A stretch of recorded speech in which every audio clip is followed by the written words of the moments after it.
Greetings, everyone. This is me, Bishop Perry Ford, from the Sanctuary Church. I know tonight, as we get to midnight, it will be celebrating New Year's Eve as we approach to New Year's 2026.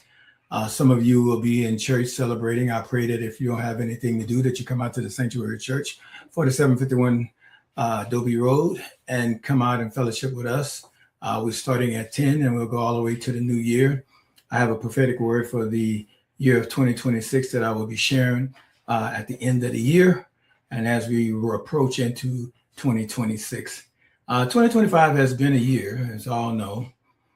There's been good things and there's been a lot of things that may have hurt us, disappointed us, and we may have lost loved ones. Just recently, one of my favorite sons and deacon in the church, Deacon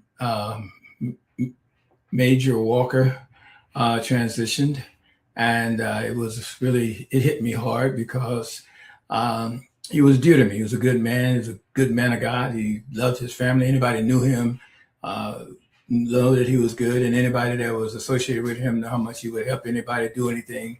So it's a loss to his wife, Jean, Minister Jean, and the family. We'll continue to pray for them. Sanctuary Church, we're praying for ourselves as we have lost someone that is very dear to us.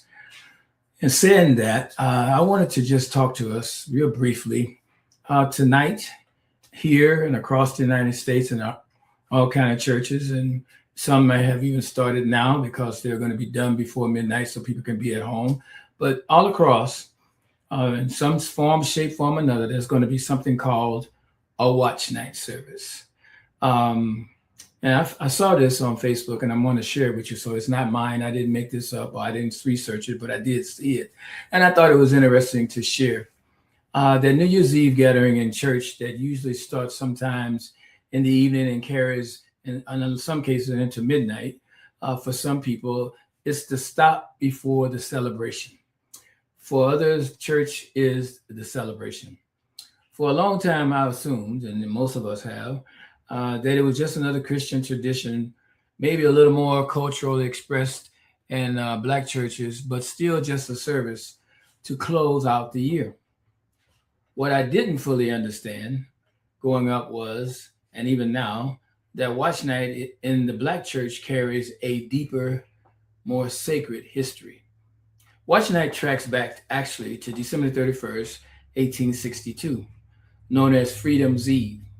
On that night, enslaved Black people gathered in churches and homes across the nation, praying and waiting anxiously for midnight. They were waiting to see if the Emancipation Proclamation would truly become law. And when the clock struck midnight, January 1st, 1863, freedom was declared. There were prayers, there were tears, there were shouts of praise. People fell to their knees, thanking God for deliverance and for surviving long enough to see a new day. Since that night, people of color, and especially in the Black church, has continued this tradition. They have gathered every New Year's Eve to thank God for bringing us through another year, knowing that the struggle didn't end there and it hasn't ended now. More than 150 years later, many of us were never formally taught the history behind Watch Night, yet traditions still call us back after years. For the same reason, gratitude, survival, faith, and hope in the Black churches, there is a sacred moment just before midnight when men, women, and children join hands, kneel, and pray for 1 year into the next, carrying everything they've endured into the God's presence and stepping into the new year trusting Him to lead the way. Watch night isn't just a tradition, it's a testimony, it's a remembrance, and it's faith still standing. So as we celebrate Watch Night tonight, now I know we're not. I pastor a multicultural church, and we have various various ethnic groups in the church. And I'm not trying to make this anything other than the fact that as we celebrate tonight, let us think about the testimonies of where God brought us through in 2025 to be able to enter into 2026, because some people are not going to even make it. There's some people tonight who will do something, who will die from natural causes or get in a car accident or whatever, and might get to the edge of New Year's Eve and not cross over into 2026. But I thank God that we will be able to do that and do it together in fellowship at 4751 Adobe Road in 29 Palms at the Sanctuary Church.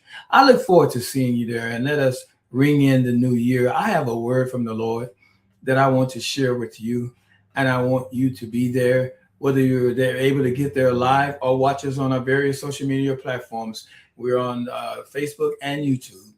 So please take a moment out. And I know back east, when it hits 12 for us, it's 3 for you. But I understand that it's later, but you could see us the next day. But if you're in the area and you're in the same time zone, but you can't make it to the church, please watch us live as we prepare to enter into 2026. I believe 2026. And there's 2 words I said on Manifest Monday, and they hold true and they ring true all through this year, next upcoming year.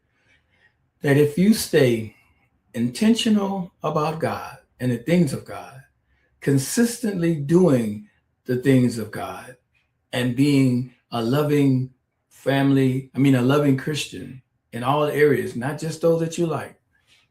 And if you continue to stay faithful, focused, and fixed, God brought that back to my remembrance.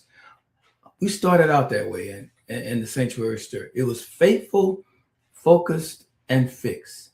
Faithful to God. Focus on what God has us to do, and fixed in place, that nothing would move us out of place, that we are here on purpose for a purpose. So I say to you, as we prepare to enter into 2026, stay focused, stay faithful, stay fixed, be intentional, and be consistent. Love you guys. Grace and peace.